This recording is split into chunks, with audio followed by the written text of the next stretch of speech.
পুরো সাতকারী উপজেলায় আমাদের ছেলেরা যে ভালোভাবে খেলছে তাদের জন্য একটা আলাদাভাবে একটা পুরস্কার দেওয়া হয়েছে। তারা কাউকে ল্যাগ মারামারি না করে সুন্দর সুস্থভাবে ক্রিয়া করেছে।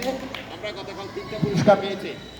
একটা হচ্ছে রানার্স আপের জন্য, একটা হচ্ছে সুন্দর সাবলীলভাবে ক্রিয়া পরিচালনা করায়, ক্রিয়ায় অংশগ্রহণ করায়, খেলাধুলার মধ্যে আমাদের ছেলেরা যারা খেলায় অংশগ্রহণ করেছে ফুটবলে, তারা অত্যন্ত চমৎকারভাবে তারা তাদের নৈপুণ্যতা প্রদর্শন করেছে এবং তারা তাদের যোগ্যতা বলে তারা আমাদেরকে একটা পুরস্কার এনে দিয়েছে। তার জন্য আমি তাদেরকে আন্তরিকভাবে ধন্যবাদ এবং কৃতজ্ঞতা জানাচ্ছি।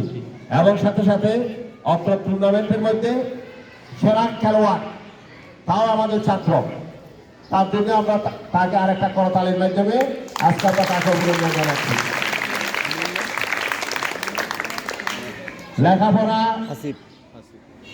কেউ 5 মিনিট পরে একটা কবিতা মুখস্থ করতে পারি, আবার কেউ আধা ঘন্টা পরে একটা কবিতা মুখস্থ করতে পারি, কিন্তু আমার শার্ট, আমার প্যান্ট, আমার চলাফেরা, আমার বাচনভঙ্গি এগুলো সবাই সব একইভাবে চলতে পারে।